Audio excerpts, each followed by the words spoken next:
Hare Krishna. We welcome everyone for today's session. ഹരേ കൃഷ്ണ. ഇന്നത്തെ ക്ലാസ്സിലേക്ക് എല്ലാവർക്കും സ്വാഗതം. Om Namo. You can respond. You can respond. Even you can respond by muting yourself. It's okay.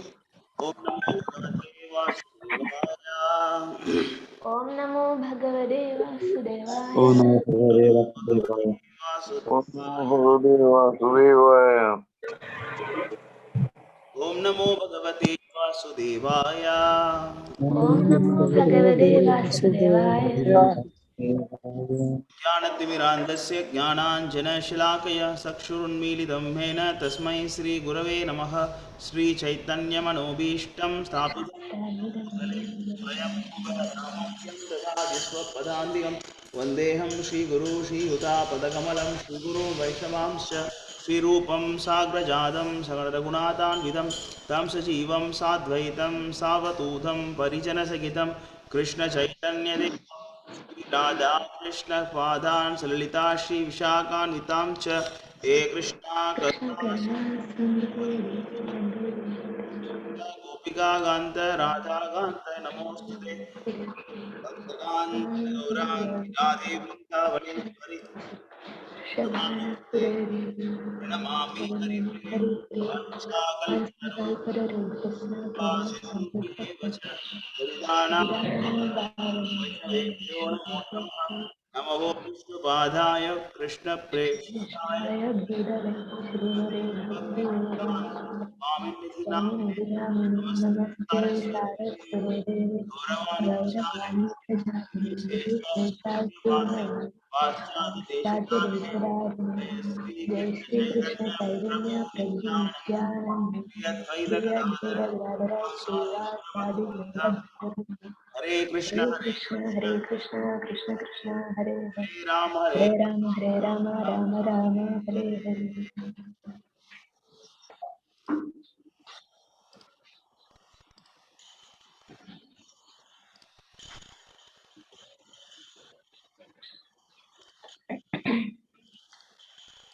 Hare Krishna. So once again, welcome all of you. So today, the topic for today's session is what is it, Mataji? Why Krishna? Why did Krishna did adharma? Yeah, you can. Why did Krishna cheated Kauravas in the battlefield?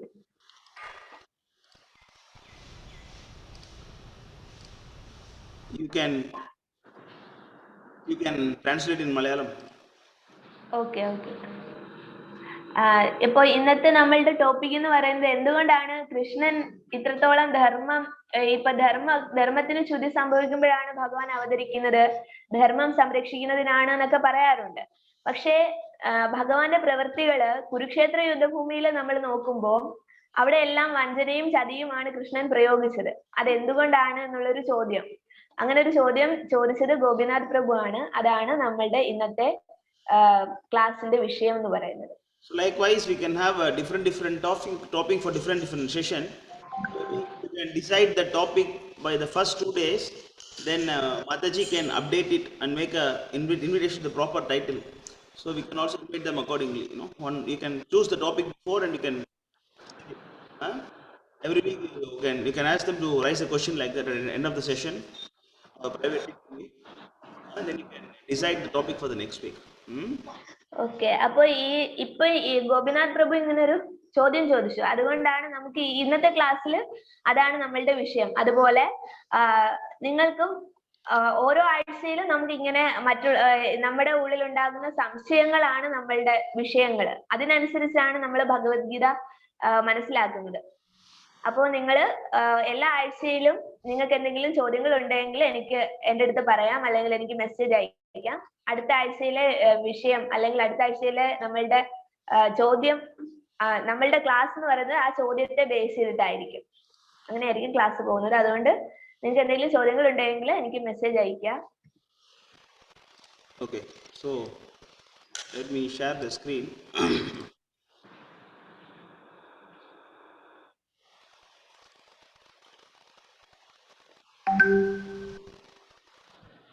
Okay, so you can see my screen. Yes, Prabhu. Can. So this will be the topic for today's session. Why Krishna did not follow Dharma. Okay. അപ്പോൾ ഇന്നത്തെ വിഷയം എന്ന് പറയുന്നത് എന്തുകൊണ്ടാണ് കൃഷ്ണൻ ധർമ്മം follow ചെയ്യാതിരുന്നത്? For that, we have to understand what is Dharma and what is Adharma. അപ്പോൾ അതിനു വേണ്ടിയിട്ട് നമ്മൾ എന്ത് മനസ്സിലാക്കണം? ആദ്യം എന്താണ് ധർമ്മമെന്നും എന്താണ് അധർമ്മമെന്നും ആദ്യം മനസ്സിലാക്കുക. So because since Malayalam Bhagavad Gita is not there, I need to go to English Bhagavad Gita to show that to you. Bhagavad Gita chapter 16, verse number 23. You can see that.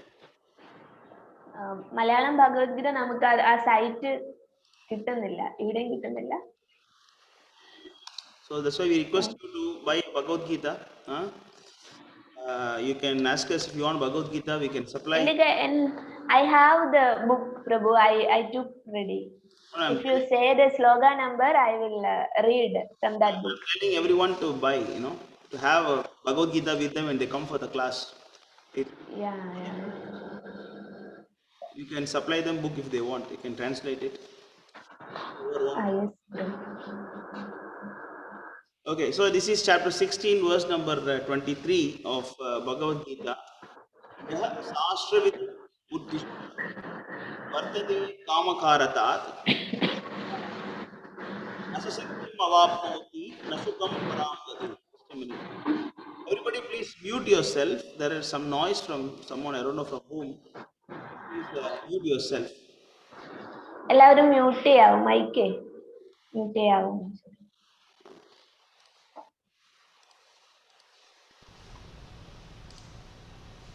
Okay, so this is translation is that he who discards spiritual injunctions and acts according to his own whims attain neither perfection nor happiness nor the supreme destination. I cannot see, Prabhu. That's translation. Can you scroll? You cannot see? No, Prabhu. First line only I can see. Okay.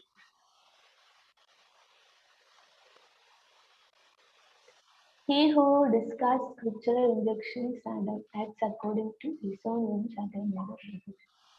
അപ്പോൾ ഇതിന്റെ ഈ ഒരു ട്രാൻസ്ലേഷന്റെ അർത്ഥം എന്ന് പറയുന്നത്, നമ്മള് വേദസാഹിത്യങ്ങളിൽ നിന്നുള്ള ആ ഉപദേശങ്ങൾ നമ്മൾ ഫോളോ ചെയ്യുന്നില്ല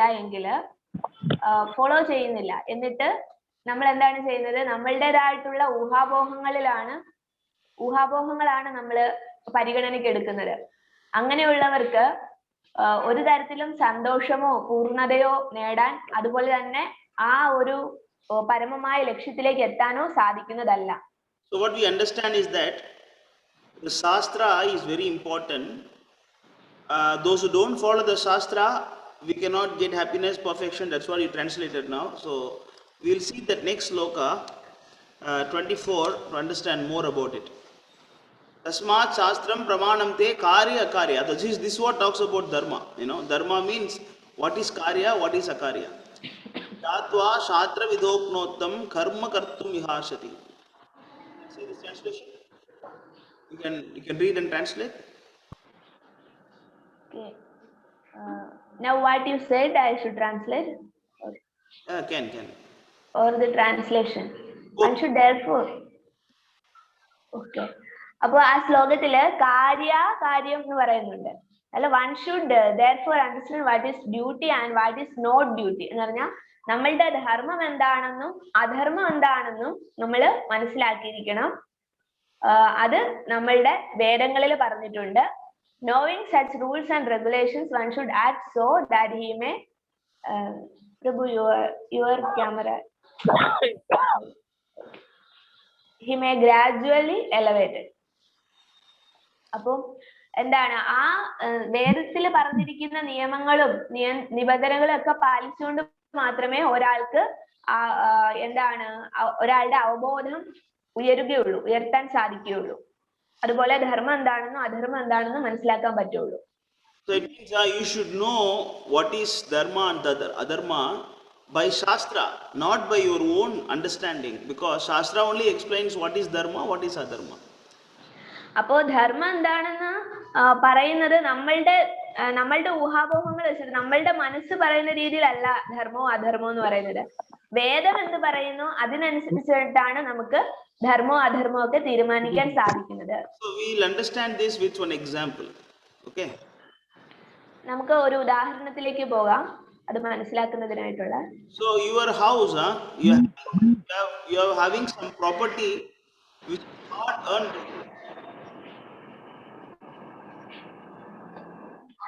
ഹരേ കൃഷ്ണ പ്രഭു. You have some property in your home which is hard earned, you earned it with lot of hard work. Okay, വളരെ കഷ്ടപ്പെട്ട് നിങ്ങള് കുറച്ച് സമ്പാദ്യം കരുതി വെച്ചിട്ടുണ്ട്, നേടിയെടുത്തിട്ടുണ്ട്. So suddenly one thief comes and then is trying to steal the property and also trying to harm you and your family members. അപ്പൊ ആ കള്ളം വന്നിട്ട് നിങ്ങൾ ആ കഷ്ടപ്പെട്ട് ഉണ്ടാക്കി വെച്ചിരിക്കുന്ന സമ്പാദ്യം എല്ലാം എടുത്തുകൊണ്ട് പോവുകയാണ്. അതോടൊപ്പം തന്നെ നിങ്ങളുടെ കുടുംബത്തിലുള്ളവരെ ഉപദ്രവിക്കുക കൂടി ചെയ്യുകയാണ്. So now if you hit him or chase him out or hurt him, is it wrong?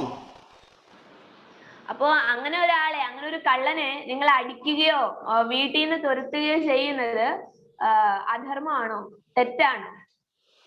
Understand? So even if you kill him, even if you put him in jail, even if you hang him, there is nothing wrong in it. അപ്പോ നിങ്ങളെ ഏത് തരത്തില് അദ്ദേഹത്തെ ആ ഒരു കള്ളനെ ശിക്ഷിച്ചാലും അവിടെ നമ്മൾ ചെയ്യുന്ന പ്രവൃത്തി തെറ്റാണെന്ന് പറയാൻ പറ്റുമോ? That it is because the property belongs to you and then he is coming to steal it from you. അപ്പോ ആ സമ്പാദ്യം എന്ന് പറയുന്നത് ആരുടേതാണ്? നിങ്ങളുടെ സമ്പാദ്യമാണ്. അപ്പോ ആ കള്ളൻ വന്നിട്ട് അത് മോഷ്ടിച്ചുകൊണ്ട് പോകാൻ ശ്രമിക്കുകയാണ്. The same thing when like a terrorist from other country comes inside, we have full rights to kill the terrorist. Doesn't matter whether you kill him directly or indirectly or hiding yourself, it doesn't matter. അപ്പോ ഒരു തീവ്രവാദികള് ഒരു ഗ്രൂപ്പായിട്ട് നമ്മളുടെ രാജ്യത്തിലേക്ക് കടക്കുകയാണെങ്കിൽ നമുക്ക് അവരെ കൊല്ലാനുള്ള അവകാശം വരെ ഉണ്ട്. അത് ഏത് തരത്തില് ഡയറക്റ്റ് ആയിട്ട് കൊല്ലണമെന്നോ ഇൻഡയറക്റ്റ് ആയിട്ട് കൊല്ലണമെന്നോ അങ്ങനെയൊന്നുമല്ല, നമുക്ക് ആ തീവ്രവാദികളെ കൊല്ലാനുള്ള അവകാശം വരെ ഉണ്ട്. Yeah, but that is what we have to understand. We have to understand that. We have to understand that the property belongs to the owner. So as long as the property is used in the service of the owner, that should be the dharma. അപ്പോ ആ സമ്പാദ്യം എന്ന് പറയുന്നത് എന്താണ്? അത് could not understand Prabhu. As long as the property is used in the service of owner, that is dharma. അപ്പോ ആ കള്ളന് ആ ഒരു സമ്പാദ്യത്തെ എടുത്തോണ്ട് പോകാനുള്ള അവകാശമില്ല, അയാൾ ശിക്ഷിക്കപ്പെടേണ്ടവൻ തന്നെയാണ്. പക്ഷെ ആ സമ്പാദ്യം ആർക്ക് മാത്രമാണ് ഉപയോഗിക്കാൻ? കാരണം എന്താണ്? ആ സമ്പാദ്യം ഉപയോഗിക്കാനുള്ള അവകാശം ഓണർക്ക് മാത്രമാണ്, ഉടമസ്ഥന് മാത്രമാണ്. So the dharma, from this example we understand that the dharma means the property is to be used by the owner. That is dharma. അപ്പൊ ഈ ഒരു കാര്യത്തില് ധർമ്മം എന്താണ്? ആ ഉടമസ്ഥൻ തന്നെയാണ് ആ സമ്പാദ്യത്തിന് അവകാശി. അത് ഉപയോഗിക്കാനുള്ള അവകാശം ഉള്ളത് ഉടമസ്ഥന് മാത്രമാണ്. അതാണ് ഈ ഒരു കാര്യത്തിലെ ധർമ്മം എന്ന് പറയുന്നത്.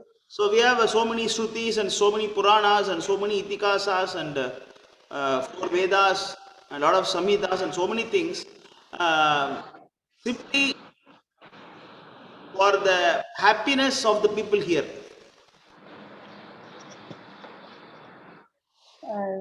We have all the scriptures only for people to be happy. Understand? That is the basic of that ശാസ്ത്ര. ഓക്കെ, നമ്മളുടെ വേദങ്ങളും പുരാണങ്ങളും ഇതിഹാസങ്ങളും ശ്രുതികളും എല്ലാം ഉണ്ട്, സംഹിതകളും എല്ലാം ഉണ്ട്. ഇതിന്റെയൊക്കെ ഉദ്ദേശം എന്താണ്? ഇവിടെയുള്ള ജനങ്ങളെ സന്തോഷത്തോടെ ഇരിക്കുന്നതിനുള്ള ഉപദേശങ്ങളാണ് ആ ഒരു വേദസാഹിത്യങ്ങളിലെല്ലാം ഉള്ളത്. Yeah. So similarly, if you understand that the whole world belongs to Krishna. അപ്പൊ അതുപോലെ തന്നെയാണ് നമ്മൾ മനസ്സിലാക്കേണ്ടത്, ഈ ലോകം മുഴുവൻ, ഈ പ്രപഞ്ചം മുഴുവൻ ആരുടേതാണ്? കൃഷ്ണന്റേതാണ്. So as long as everybody is working to please Krishna or acting in his service, that is dharma. അപ്പോ ധർമ്മം എന്താണെന്ന് വെച്ചാല് ആ ഉടമസ്ഥന്റെ, ആ ഓണർ ആരാണ്? എല്ലാത്തിന്റെയും ഉടമസ്ഥാവകാശം കൃഷ്ണനാണ്. അപ്പോ നമ്മൾ എല്ലാവരും ആ കൃഷ്ണന്റെ സേവന പ്രവർത്തനങ്ങളിൽ മുഴുകുകയാണെങ്കിൽ അതാണ് ധർമ്മം എന്ന് പറയുന്നത്. So when you have someone who is trying to destroy the dharma, it doesn't matter whether you kill him rightfully or unrightfully, it doesn't matter. Killing that person is your right. അപ്പോ ആ ധർമ്മം പുനഃസ്ഥാപിക്കുന്നതിന് വേണ്ടിയാണ്. Everybody please mute yourself. അപ്പോ ആ ധർമ്മം പുനഃസ്ഥാപിക്കുന്നതിന് വേണ്ടിയിട്ട്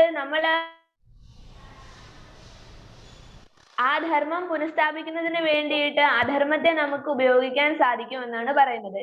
വേണമെങ്കിൽ കൊല്ലുന്നത് പോലും ധർമ്മമല്ല, അധർമ്മമല്ല. So there is a beautiful prayer by actually one of the Upanishad. There are so many 108 Upanishads are there, 108 Upanishad, and out of that the primary Upanishad is Isho Upanishad.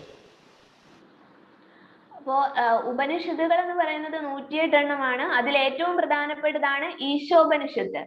So in that, the first sloka it is mentioned that Isha avasyam idam sarvam yat kincha jagatyam jagat tena tyaktena bunjita magritha kasya sviddanam. This is dharma. അപ്പോ ധർമ്മം എന്താണെന്ന് ഈ ഒരു ശ്ലോകത്തിൽ പറയുന്നുണ്ട്. നമുക്ക് അതിന്റെ ട്രാൻസ്ലേഷനിലോട്ട് പോകാം. Everything animate or inanimate that is within the universe is controlled and owned by the Lord. അപ്പോൾ ഇവിടെയുള്ള ജീവനുള്ളതും ജീവനില്ലാത്തതുമായിട്ടുള്ള സർവ്വചരാചരങ്ങളും എന്താണ്? ഭഗവാന്റെ നിയന്ത്രണത്തിലാണ്. So one should therefore കൃഷ്ണന്റെ നിയന്ത്രണത്തിലാണ്. So one should therefore accept only things necessary for himself, which are set aside as his quota, and one should not accept other things knowing well to whom they belong. അപ്പോ എന്താണ് ഇവിടെ ഉള്ളതില്, ഇവിടെ നമുക്ക് കൃഷ്ണൻ നമുക്ക് തരുന്ന കാര്യങ്ങളില് നമുക്ക് വേണ്ടത് മാത്രമേ നമ്മൾ എടുക്കാൻ പാടുള്ളൂ. മറ്റുള്ളവയ്ക്ക് അവകാശപ്പെട്ടത് നമ്മൾ എടുക്കാൻ പാടില്ല. ഇപ്പൊ നമുക്കത് തീർച്ചയായിട്ടും അറിയാം, മറ്റുള്ളവരുടേതാണ് എന്ന് അറിയാമെങ്കിൽ നമ്മളത് ഒരിക്കലും എടുക്കാൻ പാടില്ല. നമുക്ക് നമ്മളുടേതായിട്ടുള്ള കോട്ട, നമ്മളുടെ ഭാഗം മാത്രമേ നമ്മൾ എടുക്കാൻ പാടുള്ളൂ. This sounds a little communism, It looks like a communist philosophy. This is the communist also, അപ്പോ ഇതെന്ന് പറയുന്നത് എന്താണ്? നമ്മളുടെ കമ്മ്യൂണിസത്തിന്റെ ഒരു ഫിലോസഫി പോലെയാണ് തോന്നുന്നത്. So if you can take only 4 idlis, when you take 50 idli, it is your crime. What, Prabhu? How many? If you can take only 4 idlis, taking 50 idli is your crime. I don't know, you can say some Malayalam dish. I am saying idli, but you can say something else, Okay. അതെ, hello. Yeah. Hello. Hello. അപ്പം പ്രഭു പറഞ്ഞത് നമുക്ക് 4 ഇഡ്ഡലി കഴിക്കാൻ കഴിയും, പക്ഷെ ആ സമയത്ത് നമ്മൾ 15 ഇഡ്ഡലി എടുക്കുവാണെങ്കിൽ അത് തെറ്റാണ്, അധർമ്മമാണ് എന്നാണ്. Yeah, correct. That's it. Hello, കേൾക്കാൻ കഴിയുന്നുണ്ടോ? Yeah, correct.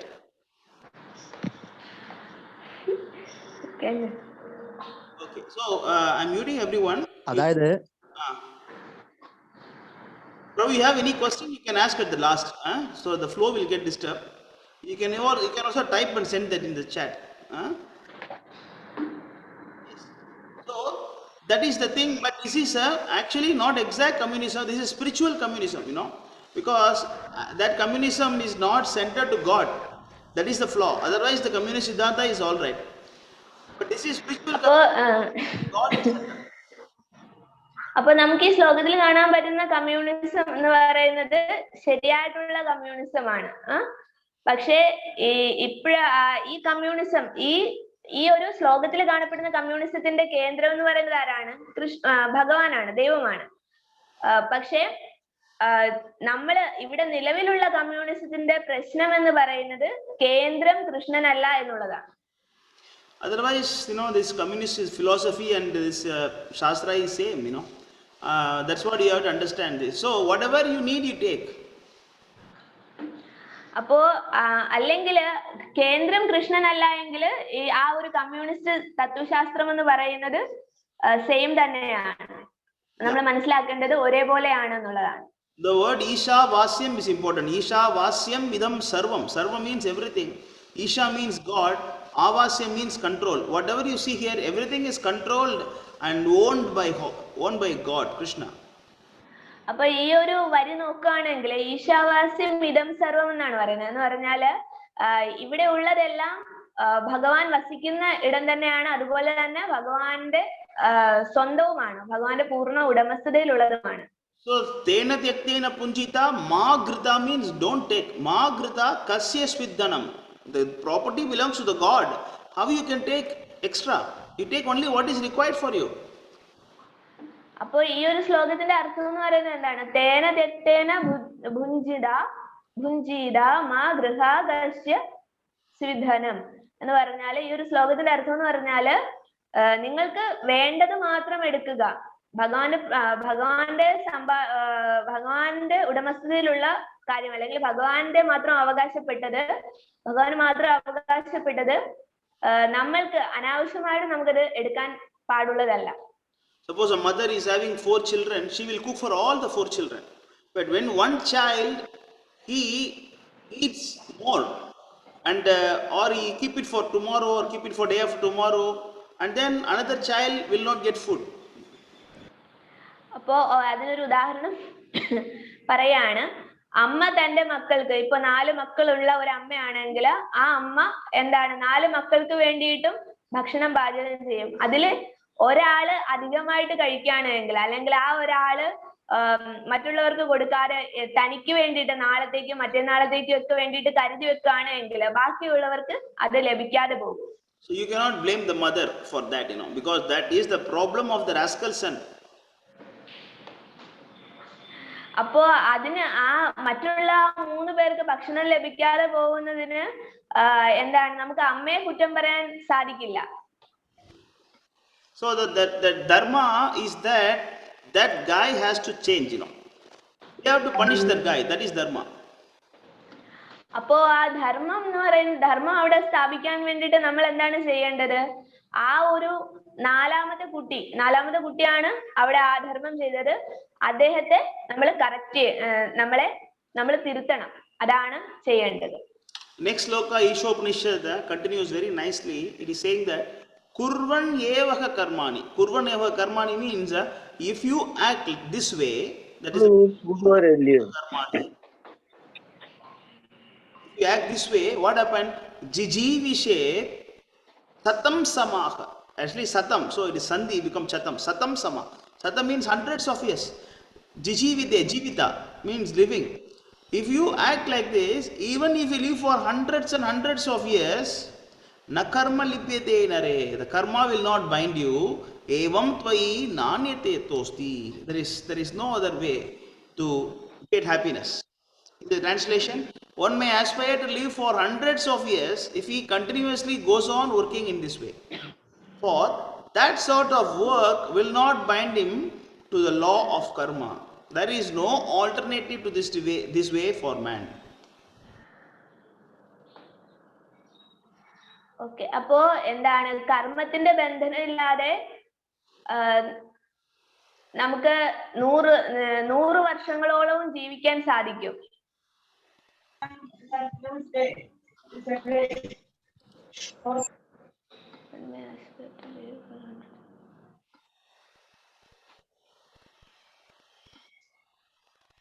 So the point is, you can just translate what I am saying. So if you live like this for hundreds of years also, their karma will not bind you. It means you will not suffer. അപ്പൊ ഇവിടെ ഒരു കർമ്മത്തെ പറ്റി പറയാണ്. ഏത് തരത്തിലുള്ള കർമ്മമാണ്? നമ്മളെ ബന്ധനത്തിലാക്കാത്ത കർമ്മം. അങ്ങനെയുള്ള ആ ഒരു കർമ്മങ്ങളിലോട്ട് നമ്മൾ കടക്കുകയാണെങ്കിൽ നമുക്ക് 100 വർഷക്കാലത്തോളവും നമുക്ക് എന്താണ് ഒരു കർമ്മങ്ങളാൽ ബന്ധിക്കപ്പെടാതെ, പ്രശ്നങ്ങളില്ലാതെ നമുക്ക് ജീവിക്കാൻ സാധിക്കും എന്നുള്ളതാണ്. So that's why when a Brahmana chants some prayers for blessing the any programs that you do, he chant a mantra that loko sukhino bhavantu. It means in the world, let the whole world be peaceful, let everyone be happy. That is one of the prayer when a priest do some puja. അപ്പോ ഒരു പൂജാരി ഒരു പൂജ ചെയ്യുകയാണെങ്കിൽ അതിന്റെ അവസാനം പറയുന്ന ഒരു മന്ത്രമാണ് ലോകാ സമസ്ത സുഖിനോ ഭവന്തു. Yeah. What is the meaning? അപ്പൊ അതിന്റെ അർത്ഥം എന്താണ്? So everybody should be happy. If everybody should be happy, then we have to follow this principle that you take only what is required for you, do not take what is not required for you. അപ്പോ അവിടെ എല്ലാവരും സന്തോഷത്തോടെ ഇരിക്കണമെന്നാണ് ആ ശ്ലോകത്തിന്റെ അർത്ഥം. അങ്ങനെ ആ എല്ലാവരും സന്തോഷത്തോടെ ഇരിക്കണം എന്ന് പറയുന്നതിന്റെ ഉദ്ദേശം എന്ന് പറഞ്ഞാല് നമ്മളുടെ ഭാഗം മാത്രം എടുക്കുക, നമ്മളുടെ ആവശ്യത്തിൽ കൂടുതൽ നമ്മൾ എടുക്കാതിരിക്കുക. But sometimes what happened, because of your previous good karma, you get more than required in this life. അപ്പോ നമുക്ക് ചില ആളുകൾക്ക് ആവശ്യത്തിലധികം ലഭിക്കാറുണ്ട്. നമ്മളുടെ ജന്മം കിട്ടുമ്പോൾ തന്നെ നമുക്ക് ആവശ്യമുള്ളതിലധികം നമുക്ക് ലഭിക്കാറുണ്ട്. അതെന്താണ്? അവരുടെ കഴിഞ്ഞ ജന്മത്തിലെ പുണ്യപ്രവൃത്തി കൊണ്ടാണ് അവർക്ക് അങ്ങനെ ലഭിക്കുന്നത്. So, but even though it appears to be nice, okay, I've got so much, because of my previous good karma, but this is actually little dangerous, പക്ഷേ എന്നിരുന്നാലും നമുക്ക് നമ്മള് കഴിഞ്ഞ ജന്മത്തിൽ ചെയ്ത പുണ്യകർമ്മങ്ങളുടെ ഫലമായിട്ട് നമുക്ക് അങ്ങനെ ഉള്ള ഒരു ഭാഗ്യം സിദ്ധിച്ചാൽ പോലും അതും അപകടകരമാണ്. Because if you don't distribute your extra wealth to others, then you will become poor in next life. അപ്പോ അവിടെയുള്ള അപകടം എന്ന് പറഞ്ഞാല് നിങ്ങൾക്കുള്ള അധിക സമ്പാദ്യത്തെ നിങ്ങൾ മറ്റുള്ളവർക്ക്, പാവപ്പെട്ടവർക്ക് കൊടുത്തില്ല എങ്കിൽ അടുത്ത ജന്മം നമ്മൾ മറ്റുള്ള ഒന്നുമില്ലാത്ത അവസ്ഥയിലാകാനുള്ള സാധ്യതയുണ്ട്. That's why it is mentioned in Bhagavad Gita, yajna dana tapa karma na mokshayet. It is mentioned that you should not give up dana at any time. You cannot give up charity at any time.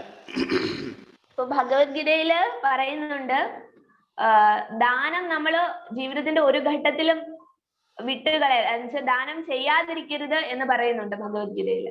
So when Krishna appears, his duty is to establish that equality in the society. അപ്പോ കൃഷ്ണൻ ഈ ഒരു ഭൂമിയിൽ അവതരിക്കുന്നതിന്റെ ഉദ്ദേശം എന്ന് പറഞ്ഞാൽ എന്താണ്? എല്ലാം ഒരു സന്തുലിത അവസ്ഥയിൽ കൊണ്ടുവരുന്നതിന് വേണ്ടിയിട്ടാണ്. So he always comes whenever the dharma is not stabilized. അപ്പോ ധർമ്മവും അധർമ്മവും തമ്മിൽ ഒരു സന്തുലിതാവസ്ഥ നഷ്ടപ്പെടുമ്പോഴാണ് കൃഷ്ണൻ ഈ ഭൂമിയിൽ അവതരിക്കുന്നത്. That's why Krishna is saying in Bhagavad Gita, the famous sloka, chapter 4, verse number 7, yadha yadha hi dharmasya glanir bhavati bharata abhyuttana dharmasya tathatmanam sujamyaham. Whatever and whenever and wherever there is a decline in religious principle, O descendant of Bharata, and a prominent rise of irreligion, at that time I descend myself. അപ്പോ ഈ ഒരു ഭഗവത്ഗീതയിൽ 4-ാം അധ്യായത്തിലെ 7-ാം ശ്ലോകം എന്ന് പറയുന്നത് വളരെ പ്രധാനപ്പെട്ട ഒരു ശ്ലോകമാണ്. നമ്മളെല്ലാവരും ഒരുപാട് കേട്ടിട്ടുള്ള ഒരു ശ്ലോകമാണ്. അതിന്റെ അർത്ഥം ഇതാണ്: എപ്പോഴെല്ലാം ധർമ്മത്തിന് അധപതനം സംഭവിക്കുന്നു അപ്പോഴെല്ലാം ഞാൻ ശരീരം സ്വീകരിക്കുന്നു ഹേ ഭാരത എന്നാണ് ഇതിന്റെ അർത്ഥം. Yeah, finish. Yes. Yeah. So this is the purpose of Krishna's incarnation. He just want to establish dharma. Dharma means equality in the world. അപ്പോ ഭഗവാൻ അവതരിക്കുന്നതിന്റെ ഉദ്ദേശം എന്ന് പറഞ്ഞാൽ എന്താണ്? ആ ധർമ്മവും അധർമ്മവും സന്തുലിത അവസ്ഥയിൽ കൊണ്ടുവരിക. അതാണ് ഭഗവാന്റെ അവതാരത്തിന്റെ ഉദ്ദേശം എന്ന് പറയുന്നത്. So but when the Lord appears, there will be some people, they are called as asura. Asura means not someone who is having a big horn, big teeth, not like that, Asura means those who are acting against that religious principle. അപ്പോ അതേ സമയത്ത് തന്നെ മറ്റുള്ള ഒരു വിഭാഗം ആൾക്കാരുണ്ട്. അവരെയാണ് നമ്മൾ അസുരന്മാരെന്ന് പറയുന്നത്. അസുരന്മാരെന്ന് പറഞ്ഞ് ഉദ്ദേശിക്കുന്നത് വലിയ കൊമ്പും അല്ലെങ്കിൽ ദംഷ്ട്രകളുമുള്ള വ്യക്തികളെ അല്ല അസുരന്മാരെന്ന് ഉദ്ദേശിക്കുന്നത്. ഈ ധർമ്മത്തെ തിരസ്കരിക്കുന്ന വ്യക്തികൾ ആരെല്ലാമാണോ അവരെല്ലാം എന്താണ് അസുരന്മാരാണ്. Yeah. So what Krishna does is, whenever he appears, he just destroy the demons and he just hand over that world to righteous people. അപ്പോ ഭഗവാൻ അവതരിക്കുമ്പോൾ സംഭവിക്കുന്നത് എന്താണെന്ന് വെച്ചാല് ഈ അധാർമികളായിട്ടുള്ള അസുരന്മാരെല്ലാം നശിപ്പിച്ചിട്ട് ഈ ധർമ്മം പാലിക്കുന്നവരെ മാത്രം സംരക്ഷിക്കുകയും ഈ ലോകത്തിന്റെ തന്നെ അവകാശം അവർക്ക് നൽകുകയുമാണ് ചെയ്യുന്നത്. When Lord appeared at Narsingha, he killed Hiranyakashipu and then hand over the kingdom to Prahlad Maharaj. അപ്പോ അദ്ദേഹം ഭഗവാൻ കൃഷ്ണൻ നരസിംഹ രൂപത്തിൽ അവതരിച്ചപ്പോൾ എന്താണ് ചെയ്തത്?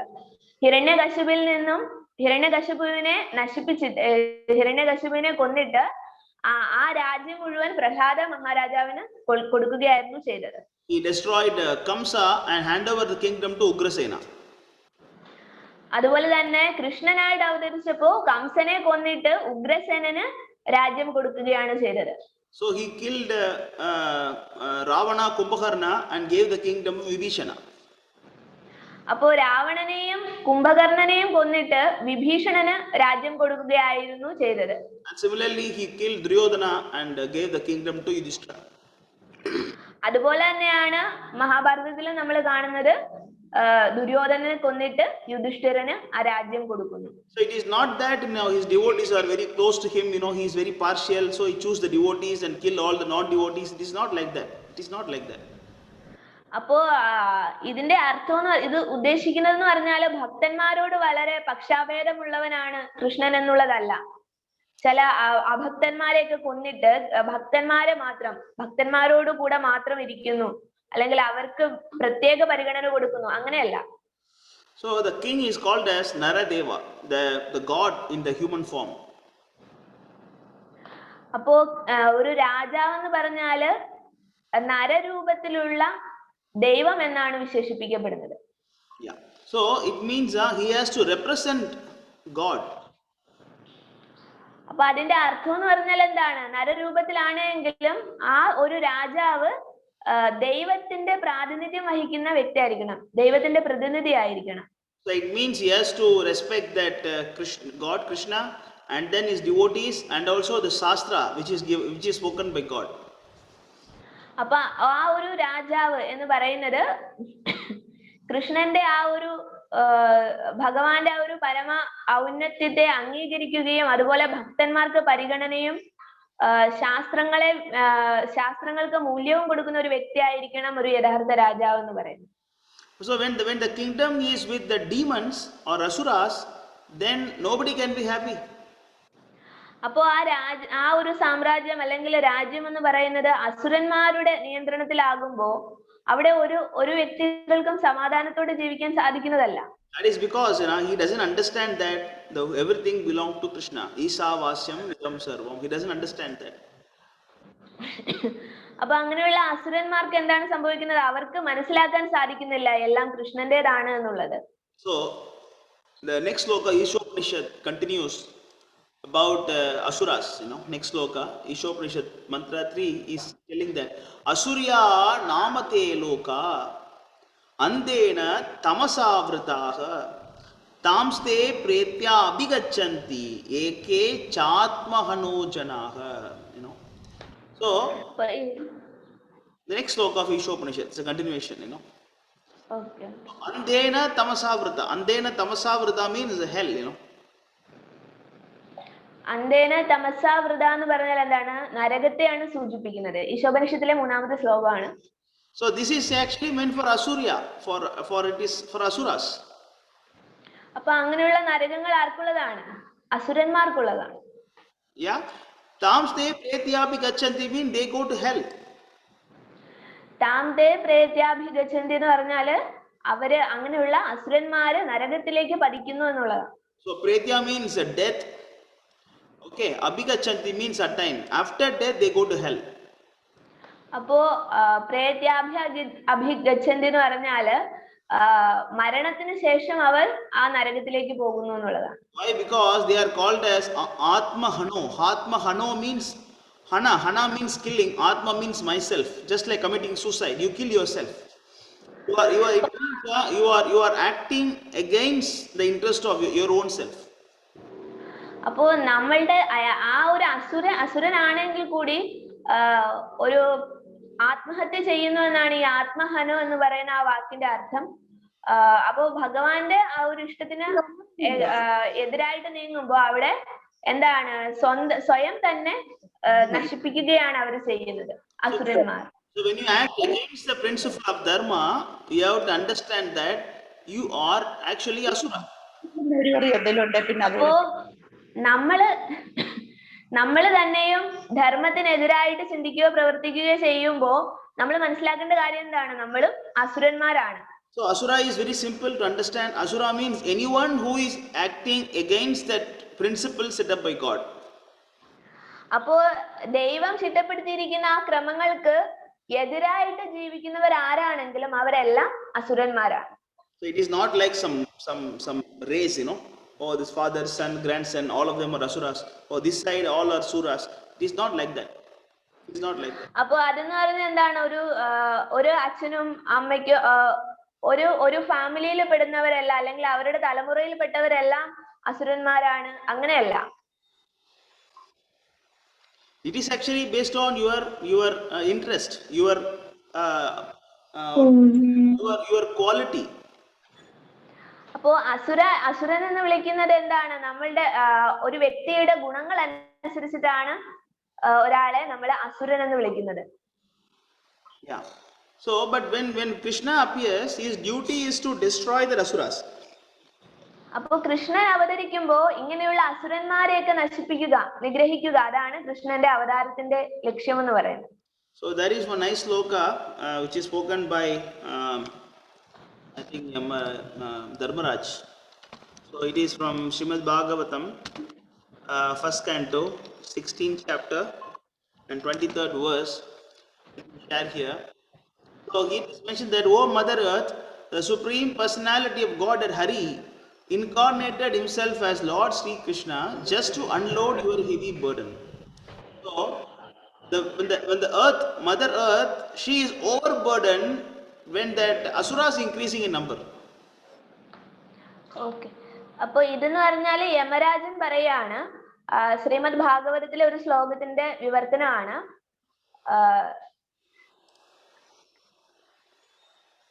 അപ്പോ അമ്മേ ഭൂമി എന്ന് പറയാണ്, ഭൂമിയെ അമ്മയെന്ന് വിളിച്ചിട്ട് പറയാണ്, എന്താണ്, അധർമ്മികളുടെ എണ്ണം പെരുകുമ്പോ ഭൂമി ദേവിക്ക് അതൊരു ഭാരമാണ്. ആ സമയത്ത് ആ ഭാരം ഒഴിപ്പിക്കുന്നതിന് വേണ്ടിയിട്ടാണ് ഭഗവാൻ ഹരി സ്വയം അവതരിക്കുന്നത് എന്നാണ് പറയുന്നത്. All these activities are transcendental and they cement the path of liberation. Okay, അതോടൊപ്പം തന്നെ just focus on this. So it is mentioned that the purpose of Lord's incarnation is to unload the burden of earth. അപ്പോ ഭൂമിയുടെ ഭാരം ഒഴിവാക്കുന്നതിന് വേണ്ടിയിട്ടാണ്, അല്ലെങ്കിൽ ആ ഭൂമി ആ ഭാരത്തിൽ നിന്ന് രക്ഷപ്പെടുത്തുന്നതിന് വേണ്ടിയിട്ടാണ് ഭഗവാൻ Krishnan അവതരിക്കുന്നത്. So the burden means those who are trying to act against the principle of God. അപ്പോ ആ ഒരു ഭാരം എന്ന് പറഞ്ഞാൽ ഉദ്ദേശിക്കുന്നത് എന്താണ്? ഭഗവാന്റെ ആ ഒരു ധർമ്മത്തിന്, ഭഗവാന്റെ നിർദ്ദേശങ്ങൾക്ക് എതിരായിട്ട് പ്രവർത്തിക്കുമ്പോഴാണ് അത് ഭൂമിക്ക് ഭാരമാകുന്നത്, അങ്ങനെയുള്ള വ്യക്തികൾ. That is why there is always a fight between the asuras and devatas. അതുകൊണ്ട് തന്നെയാണ് ഇവിടെ എപ്പോഴും എന്താണ്, ധർമ്മവും അധർമ്മവും തമ്മിൽ എപ്പോഴും യുദ്ധം നടക്കുന്നത്, അസുരന്മാരും ദേവന്മാരും തമ്മിൽ എപ്പോഴും യുദ്ധം നടക്കുന്നത്. But you see, both of them are children of God, പക്ഷെ അവരും ദേവന്മാരാണെങ്കിലും അസുരന്മാരാണെങ്കിലും എന്താണ്, അവരുടെ പിതാവ് എന്ന് പറയുന്നത് ആരാണ്? കൃഷ്ണൻ തന്നെയാണ്. So Krishna is equal for everyone. He wants everyone to be happy. But just that some of the children are in ajnana, but some of them are in jnana. That's the difference. അപ്പോ കൃഷ്ണൻ എന്ന് പറഞ്ഞാൽ എല്ലാവർക്കും തുല്യത കൊടുക്കുന്ന ഒരു അച്ഛനെ പോലെയാണ്. എന്നിരുന്നാലും അദ്ദേഹത്തിന്റെ കുറച്ച് മക്കൾ എന്താണ് ജ്ഞാനമുള്ളവരാണ്, കുറച്ച് മക്കൾ എന്താണ് അജ്ഞതയിലാണ്. അതാണ് നമ്മൾ മനസ്സിലാക്കേണ്ടത്. So just for that fight to be equal, there is something is set as Yuddha Dharma. അപ്പോ അവിടെ ഒരു തുല്യത വരുത്തുന്നതിന് വേണ്ടിയിട്ട് അവർക്ക് അങ്ങനെ അവരെ അജ്ഞതയിലുള്ളവരെ കൂടി ജ്ഞാനത്തിലേക്ക് കൊണ്ടുവരുന്നതിന് വേണ്ടിയിട്ട് അതാണ് ഉദ്ദേശിക്കുന്നത്. അപ്പൊ അവിടെ എന്താണ് യുദ്ധം നടക്കാറുണ്ട്. So the Yuddha Dharma means like rules and regulation for the fight. യുദ്ധധർമ്മം എന്ന് പറഞ്ഞാൽ എന്താണ്? ആ യുദ്ധത്തില് ഉള്ള നിയമങ്ങള് നിബന്ധനകള്, അതാണ് യുദ്ധധർമ്മം എന്ന് പറയുന്നത്. So he wants equal opportunity for everybody, he wants equal opportunity for everybody. അപ്പൊ അദ്ദേഹം കൃഷ്ണൻ എങ്ങനെയാണ് എല്ലാവർക്കും ഒരേപോലെയാണ് അവസരങ്ങൾ കൊടുക്കുന്നത്.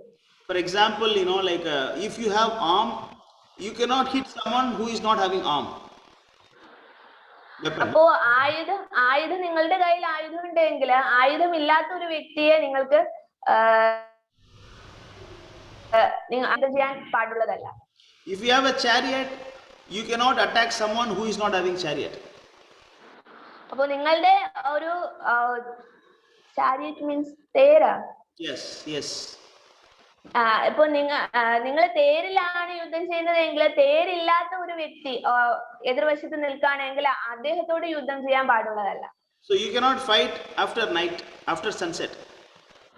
അപ്പോ സൂര്യൻ അസ്തമിച്ചതിന് ശേഷം യുദ്ധം ചെയ്യാൻ പാടുള്ളതല്ല. So there are so many rules and regulations. അതുപോലെ ഈ പറഞ്ഞതുപോലെ യുദ്ധത്തിന് ഒരുപാട് നിയമങ്ങളുണ്ട്. But the purpose of that yuddha is to establish dharma. ഈ യുദ്ധത്തിന്റെ ആ ഒരു ലക്ഷ്യം എന്ന് പറയുന്നത് എന്താണ്? ധർമ്മത്തെ പുനഃസ്ഥാപിക്കുക എന്നുള്ളതാണ്. But the purpose of yuddha dharma is to have equal fight. അപ്പൊ യുദ്ധധർമ്മത്തിന്റെ ലക്ഷ്യം എന്ന് പറയുന്നത് എന്താണ്? ആ യുദ്ധത്തിലാണെങ്കിലും തുല്യത വരുത്തുക എന്ന് പറയുന്നത് എന്നുള്ളതാണ്. Correct. So when you compare yuddha dharma and actual dharma is important, not yuddha dharma. അപ്പൊ യുദ്ധധർമ്മവും യഥാർത്ഥ ധർമ്മവും തമ്മിൽ നമ്മൾ താരതമ്യപ്പെടുത്തുമ്പോൾ ഏതിനാണ് പരിഗണന കൊടുക്കേണ്ടത്? യഥാർത്ഥ ധർമ്മത്തിനാണ് നമ്മൾ പരിഗണന കൊടുക്കേണ്ടത്. Because a demon needs to be killed at any cost. അപ്പോ അസുരന്മാർ എന്ന് പറഞ്ഞാൽ എന്ത് കാരണം കൊണ്ടാണെങ്കിലും അസുരന്മാർ കൊല്ലപ്പെടേണ്ടവർ തന്നെയാണ്. Correct. So that is the reason like even Rama killed Vali. These guys. അതുകൊണ്ട് തന്നെയാണ് രാമൻ ബാലിയെ കൊല ചെയ്തത്. Because when Vali and Sugriva fights, already there is no dharma in it. Because Vali is possessing a special benediction by Lord Brahma that whoever fight with him, he look at the eyes of Vali, he will get 50% strength of the opposite person. What, Prabhu? When someone fight with Vali, okay, the person look at Vali just by that sight, he will take 50% of your strength. Vali will take 50% of his strength. Okay. അപ്പൊ ബാലിക്ക് ബ്രഹ്മാവിൽ നിന്നൊരു വരം കിട്ടിയിട്ടുണ്ട്. ബാലിയും സുഗ്രീവനും തമ്മിൽ ഒരു യുദ്ധം നടക്കുമ്പോ അവിടെ ബാലിക്കുള്ള ഒരു പ്രത്യേകത എന്താണ്?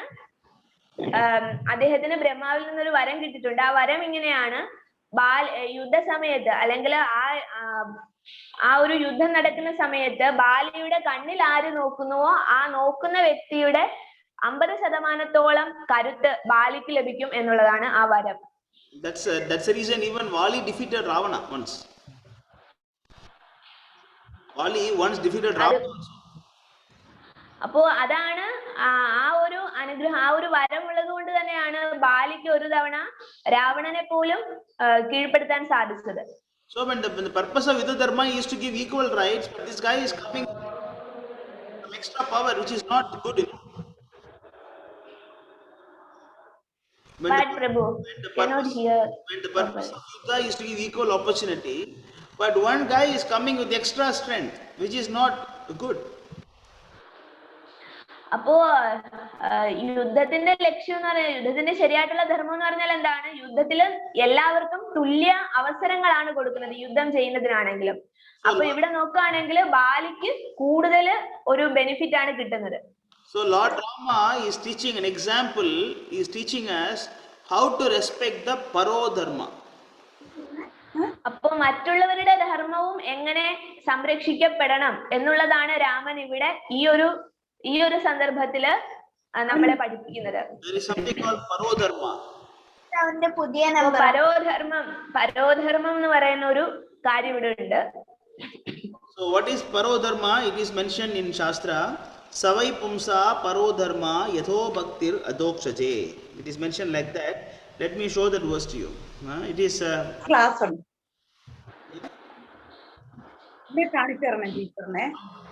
പരോധർമ്മം എന്താണെന്ന് ഒരു ശ്ലോകത്തിൽ വിശദീകരിക്കുന്നുണ്ട്. ആ ശ്ലോകം പ്രഭു എടുക്കാൻ.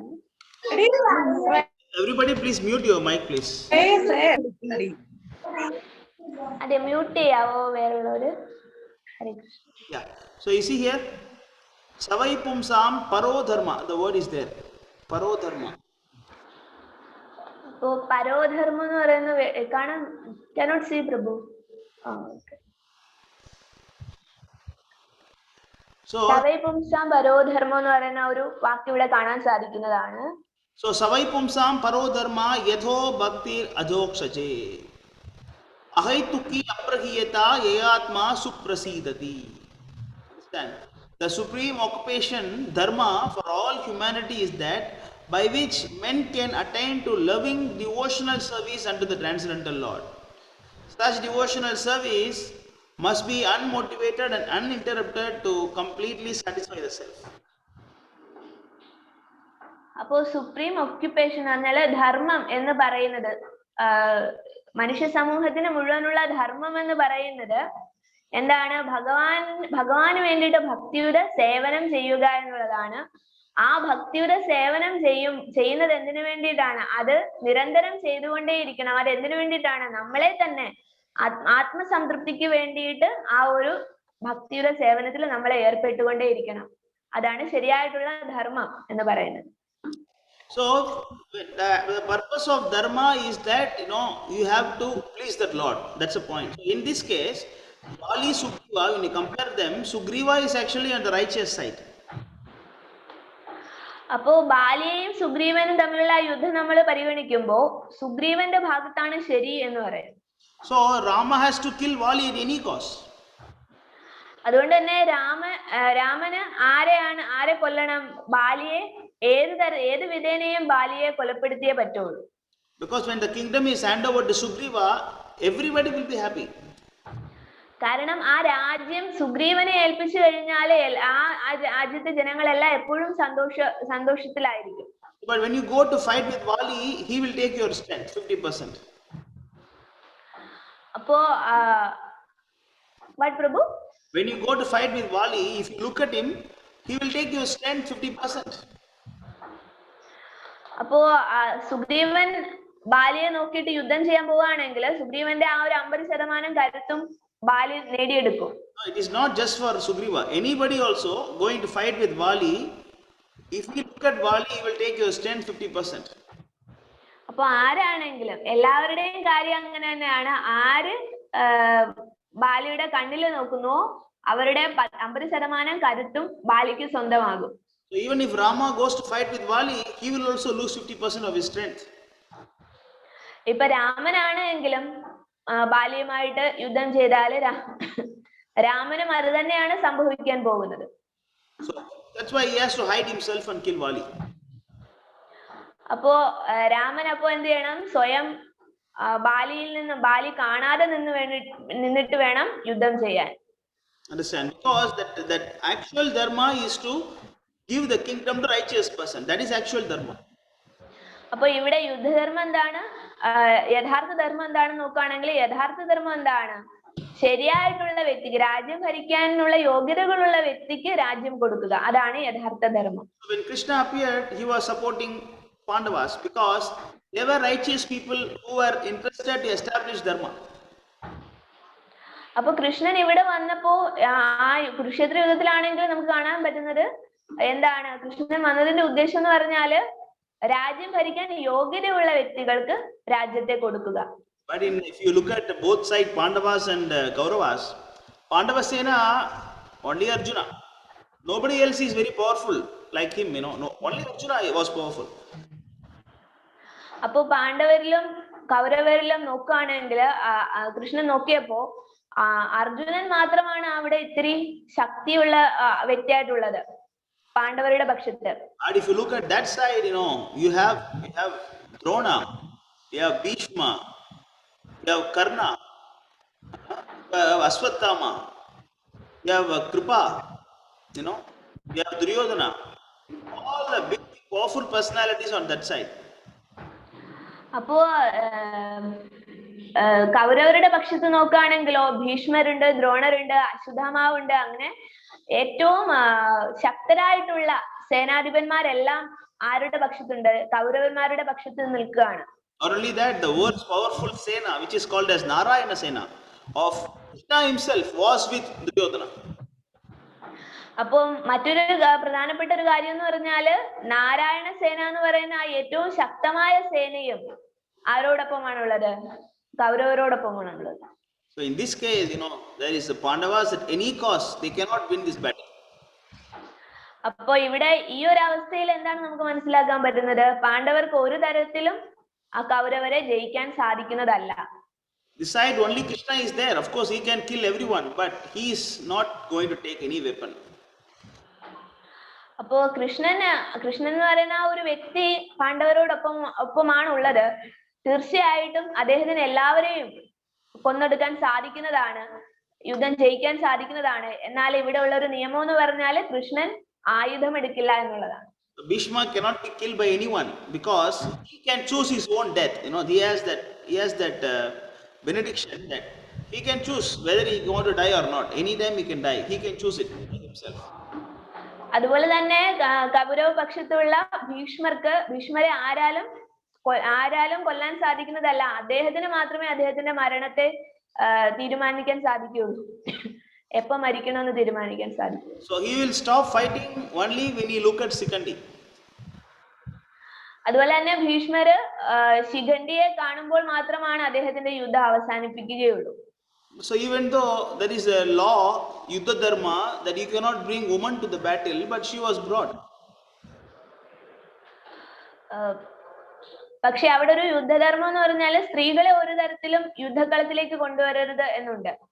യുദ്ധം നടക്കുന്നിടത്തേക്ക് വരരുത് എന്നൊരു യുദ്ധധർമ്മമുണ്ട്. പക്ഷെ അവിടെ ആ സ്ത്രീയെ കൊണ്ടുവന്നു. Actually, Shikandi is not a stree also, you know, Shikandi was a man, you know, he was not a woman.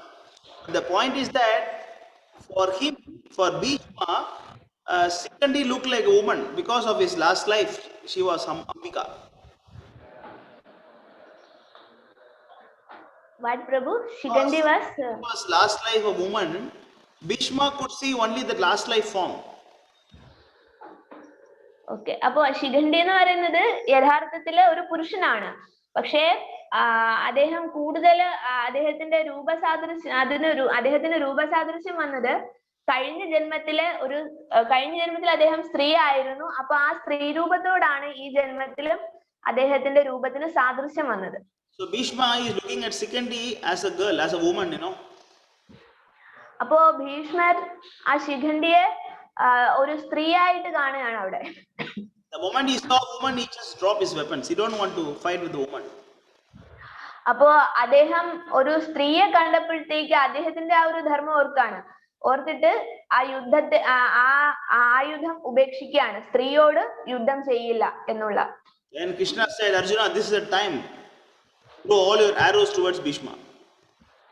അപ്പൊ കൃഷ്ണൻ എന്താണ് അർജുനനോട് പറഞ്ഞത്? ഇതാണ് പറ്റിയ സമയം എന്ന് പറഞ്ഞു. അപ്പോ അർജുനൻ തന്റെ കയ്യിലുള്ള അമ്പെല്ലാം ഭീഷ്മർക്ക് നേരെ പ്രയോഗിച്ചു. So even though it is not dharma to use, you know, you can use your arrows to someone who is not carrying any weapon, but you know, like he has to be removed to establish the ultimate dharma. അപ്പോ ഇവിടെ എന്താണ് യുദ്ധധർമ്മത്തിനെതിരാണ് സംഭവിക്കുന്നത് എന്ന് പറഞ്ഞാല് ആയുധമില്ലാതെ നിൽക്കുന്ന ഒരു വ്യക്തിക്ക് നേരെ ആയുധം പ്രയോഗിക്കാൻ പാടുള്ളതല്ല യുദ്ധത്തില്. ഇവിടെ പക്ഷെ അങ്ങനെ സംഭവിച്ചത് എന്താണ്? യഥാർത്ഥ ധർമ്മം പുനഃസ്ഥാപിക്കുന്നതിന് വേണ്ടിയിട്ട് ഭീഷ്മർ അവിടെ നിന്ന് മാറ്റപ്പെടണം. അപ്പോ അതാണ് ഇവിടെ അങ്ങനെ ഒരു ഉപദേശം കൃഷ്ണൻ അർജുനന് കൊടുത്തത്. Just like when you have a thief in the house, you don't think that I should stand straight to him, I should fight with him, use my strength to kill him. You don't think somehow or other I should chase this guy out. That will be your idea, right? അപ്പൊ ഒരു കള്ളന് വീട്ടിനുള്ളിലുണ്ട് എങ്കിൽ നമ്മൾ എന്തെങ്കിലും plan ചെയ്യോ? ഞാൻ ഇങ്ങനെയൊക്കെ നിന്ന് ഇന്ന രീതിയിലൊക്കെ നിന്നിട്ട് ഈ രീതിയിലൊക്കെ ഉള്ള തന്ത്രങ്ങൾ പ്രയോഗിച്ച് അവനെ കീഴ്പ്പെടുത്തണം, അങ്ങനെയൊന്നും ചിന്തിക്കാനുള്ള സമയമില്ല. അപ്പോ എത്രയും പെട്ടെന്ന് ആ കള്ളനെ തുരത്തണം. അപ്പോ അതിനു വേണ്ട ഉപായങ്ങളായിരിക്കും തേടുക. So similarly, Lord Krishna also used so many tactics to remove all the obstacles in the process of establishing Yudhishthira as a king. അപ്പോ യുധിഷ്ഠിരനെ രാജാവായിട്ട് വാഴിക്കുന്നതിന് വേണ്ടിയിട്ട് കൃഷ്ണൻ ഒരുപാട് ഇങ്ങനെയുള്ള തന്ത്രങ്ങള് പ്രയോഗിച്ചു. So Drona also cannot be killed. So he used his attachment towards his son. He told a lie that Ashwatthama died. He told Yudhishthira to tell lie. അപ്പോ ദ്രോണരെയും എളുപ്പം വധിക്കാൻ സാധിക്കുന്ന ഒരു വ്യക്തിയല്ല ദ്രോണരും. അപ്പൊ അവിടെ അദ്ദേഹത്തെ തോൽപ്പിക്കാൻ വേണ്ടിയിട്ട് കൃഷ്ണൻ എന്താണ് ചെയ്തത്? ആ ദ്രോണാചാര്യർക്ക് തന്റെ മകനോടുള്ള ആ ഒരു വാത്സല്യത്തെയാണ് അദ്ദേഹം ഉപയോഗിച്ചത്. അശ്വത്ഥാമാവ് കൊല്ലപ്പെട്ടു എന്നാണ് പറഞ്ഞത്. Ashwatthama also cannot be killed, he is having a long life. He is immortal almost, he has no death. He cannot be killed. അശ്വത്ഥാമാവിന്റെ കാര്യമാണെങ്കിൽ പോലും അദ്ദേഹത്തിനും അമരത്വം പോലെ തന്നെ ഉള്ള ഒരു വരം അദ്ദേഹത്തിനുമുണ്ട്. So when someone say Ashwatthama died, Drona will not believe it. അതുകൊണ്ട് തന്നെ അശ്വത്ഥാമാവ് കൊല്ലപ്പെട്ടു എന്ന് പറഞ്ഞാലും ദ്രോണര് അതൊരു പരിഗണനയ്ക്ക് എടുക്കില്ല, വിശ്വസിക്കില്ല. That is why Krishna chose Yudhishthira to tell lie, because Yudhishthira will not tell lie. അതുകൊണ്ട് തന്നെയാണ് കൃഷ്ണൻ യുധിഷ്ഠിരനെ ആ ഒരു കള്ളം പറയുന്നതിന് വേണ്ടിയിട്ട് നിയോഗിച്ചത്. കാരണം എന്താണ്? യുധിഷ്ഠിരൻ ഒരിക്കലും കള്ളം പറയില്ല. When Yudhishthira said Ashwatthama died, then Drona got astonished. How is it possible? How can my son be killed? അപ്പോ ദ്രോണാചാര്യർ ആ ഒരു യുധിഷ്ഠിരൻ പറയുന്നത് കേൾക്കാണ്. യുധിഷ്ഠിരൻ ഇങ്ങനെ അശ്വത്ഥമാവ് കൊല്ലപ്പെട്ടു എന്ന് പറയുമ്പോ ദ്രോണാചാര്യര് അത്ഭുതപ്പെട്ടു പോയി. Then when he heard that from Yudhishthira, he just sat in meditation. He just don't want to fight. He just sit like that. He closed his eyes and sat on the battlefield.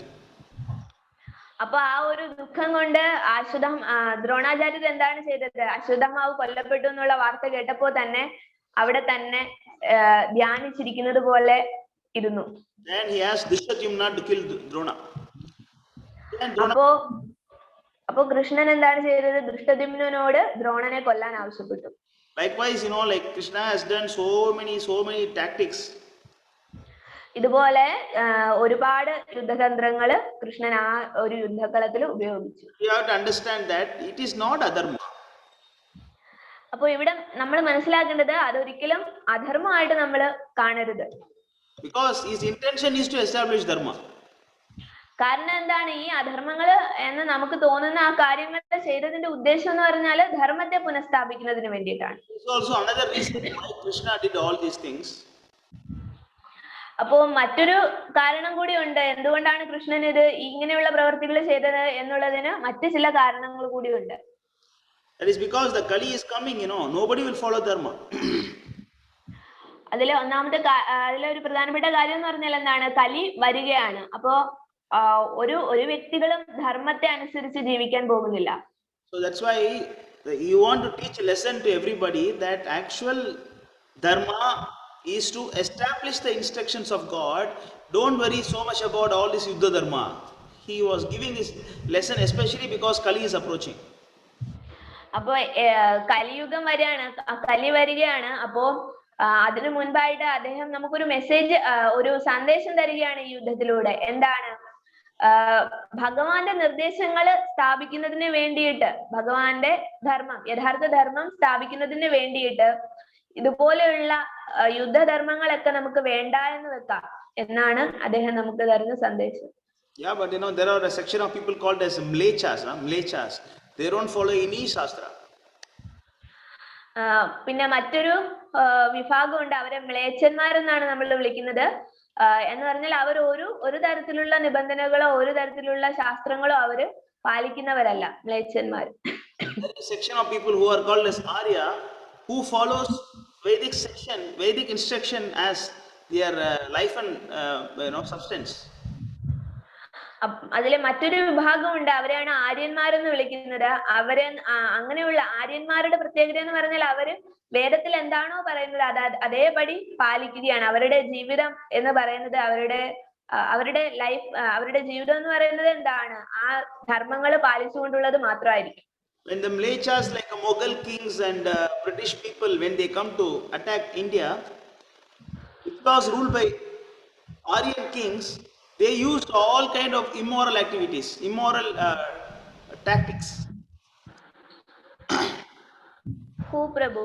British people and British use. Mughal kings, they did not follow any Yuddha Dharma. They just come, they did whatever they like to kill the enemy. Okay. അപ്പോ ഇവിടെ ഈ മ്ലേച്ഛന്മാരെന്ന് പറയപ്പെടുന്ന ബ്രിട്ടീഷുകാരും അല്ലെ മുഗൾ രാജാക്കന്മാരും ഒക്കെ ഇന്ത്യയിൽ വന്നപ്പോ അവരെങ്ങനെയുള്ള തന്ത്രങ്ങളാണ് പ്രയോഗിച്ചത്? അവർക്ക് യുദ്ധതന്ത്രങ്ങൾ എങ്ങനെയായിരുന്നു? അവർ ഒരു ധർമ്മങ്ങളും പാലിച്ചില്ല. അവർ ഏത് വിധേനയും എല്ലാ അസാൻമാർഗികമായ പ്രവൃത്തികളിലൂടെയും ഇവിടെയുള്ളവരെ കീഴ്പ്പെടുത്തുകയാണ് ചെയ്തത്. Whereas our guys, they were following Yuddha Dharma. അപ്പൊ നമ്മൾ എന്താണ് ചെയ്തത്? ഇവിടെയുള്ളവർ എന്താണ് ചെയ്തത്? ഇവിടെയുള്ളവർ യുദ്ധധർമ്മം പാലിച്ചു. They did not take the lesson from Krishna, so they lost. അപ്പൊ ഈ ഒരു കുരുക്ഷേത്ര യുദ്ധഭൂമിയിൽ കൃഷ്ണൻ പഠിപ്പിച്ച ആ സന്ദേശത്തെ ഇവിടെയുള്ളവർ സ്വീകരിച്ചില്ല. Understand? That is the reason. അതുകൊണ്ടാണ് ഇവിടെ അങ്ങനെ സംഭവിച്ചത്. That is the reason Krishna, when he appeared, like he showed an example how to just he want to. Okay, everybody mute the mic. Ashok Prabhu, can mute the mic. Ashok Kumar. Ashok Kumar, can you mute the mic?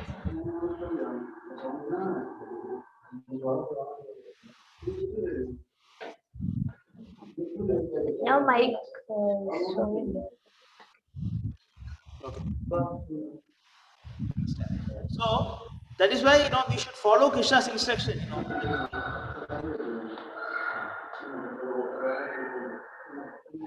Who is speaking?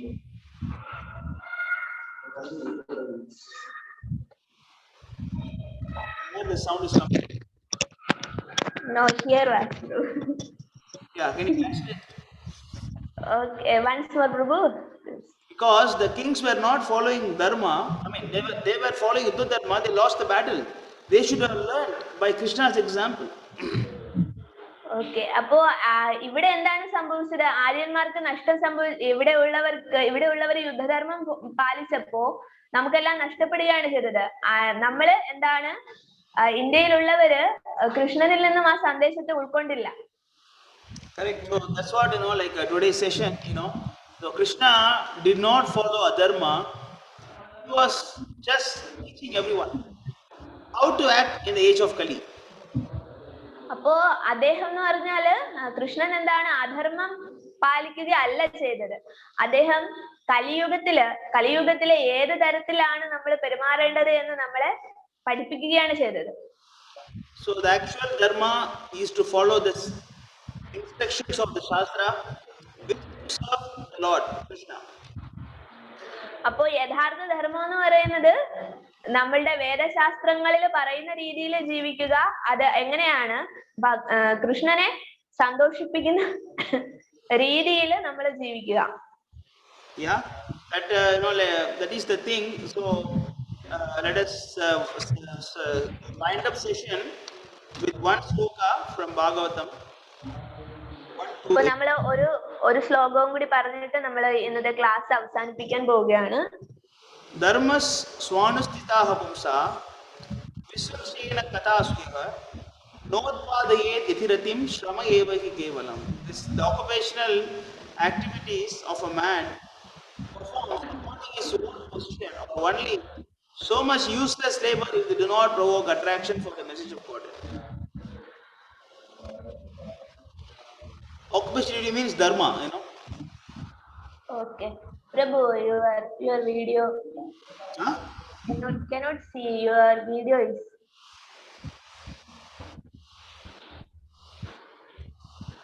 You can see? No, Prabhu. Can you scroll down? Little down.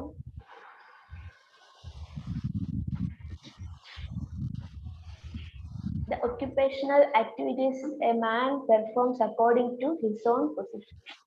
Little up, Prabhu.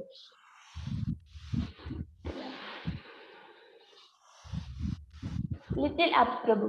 No, you can scroll your screen. You can see the screen separately. Just scroll it. You can just move that participants list. You can see the screen separately. The occupational activities a man performs according to his own position are only so much useless labor if they do not have attraction for them. Personality. അപ്പോ എന്താണ് കൃഷ്ണന്റെ നിർദ്ദേശങ്ങൾക്കനുസരിച്ച് അല്ലെങ്കിൽ സന്ദേശങ്ങൾക്കനുസരിച്ച് പ്രവർത്തിക്കുന്നില്ല. ഒരുവന് സ്വധർമ്മം എന്ന് പറഞ്ഞാല് അവനവൻ ചെയ്യേണ്ട കർമ്മങ്ങള് ചെയ്തുകൊണ്ടേ ഇരുന്നാൽ കൂടിയും അത് കൃഷ്ണന്റെ നിർദ്ദേശത്തിനനുസരിച്ചല്ല എങ്കിൽ ആ ഒരു ധർമ്മങ്ങളെല്ലാം ആ ഒരു കർമ്മങ്ങളെല്ലാം വിഫലമാണ് എന്നാണ് പറയുന്നത്. That's it. So, you have any questions from today's session or any doubts? ഇന്നത്തെ ക്ലാസ്സിൽ നിന്ന് ആർക്കെങ്കിലും എന്തെങ്കിലും സംശയങ്ങൾ ഉണ്ടെങ്കിൽ ചോദിക്കാം. ക്ലാസ് അവസാനിച്ചിരിക്കുകയാണ്. എല്ലാവർക്കും നന്ദി.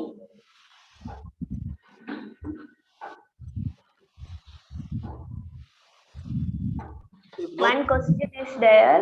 Which year Krishna's birth year? That little boy, 6th standard one is here. Krishna's birth. So Krishna lived 5,500 years back, approximately. How many years? 5,500 years back. അപ്പൊ നീരജ് 5500 വർഷങ്ങൾക്ക് മുമ്പാണ് കൃഷ്ണൻ ജനിച്ചത്. I think it is. Actually, I saw he born on. Approximately 3,228. BC 3228 അദ്ദേഹം ജനിച്ചത്. Approximately, that's the time. 3,000 something. ആ സമയമാണ് ഏകദേശ സമയമാണത്. Yeah. Some says he born on July 18. July 18 ജനിച്ചതെന്നും പറഞ്ഞിട്ടുണ്ട്. ഏകദേശ വിവരമാണ്. Of course, it is not approximate. You can also calculate by astrological way, but we don't have that much information. You can find out. It's not a problem. But approximately 5,500 years back. അപ്പോ ജ്യോതിഷപരമായിട്ടൊക്കെ കണക്കുകൂട്ടി എടുക്കാനാണെങ്കിൽ സാധിക്കുന്നതാണ്. പക്ഷെ നമുക്ക് ഇപ്പോൾ ഉള്ള ഒരു വിവരം വെച്ചിട്ട് അതൊരു 5500 വർഷങ്ങൾക്ക് മുമ്പാണ് കൃഷ്ണൻ ജനിച്ചത്. Okay. So if no questions, we can stop here. Anything else you can ask? ആർക്കെങ്കിലും എന്തെങ്കിലും ചോദ്യങ്ങൾ ചോദിക്കാനുണ്ടോ? ഗോപിനാഥ് പ്രഭു, ഹരേ കൃഷ്ണ. ഗോപിനാഥ് പ്രഭു. ഇല്ല, ഈ ആൻസർ കൊണ്ട് തൃപ്തനാണോ? No question. ഓക്കെ. ഇന്നത്തെ ക്ലാസ് നല്ലായിരുന്നു. എനിക്ക് കുറെയൊക്കെ മനസ്സിലായി. ഓക്കെ. Yes. വേറെ ആർക്കെങ്കിലും എന്തെങ്കിലും ചോദ്യങ്ങള്? Okay. So we stop here. Thanks for everyone who has come for today's session. We'll see you next time. ഹരേ കൃഷ്ണ. അപ്പോ ഇന്നത്തെ ക്ലാസ് അവസാനിക്കുകയാണ്. ഇന്നത്തെ ക്ലാസ്സിൽ പങ്കെടുത്ത എല്ലാവർക്കും നന്ദി. അടുത്ത ക്ലാസ്സിൽ കാണാം എന്ന് പ്രതീക്ഷിക്കുന്നു. ഹരേ കൃഷ്ണ. ഹരേ കൃഷ്ണ. Hare Bol. ഹരേ കൃഷ്ണ.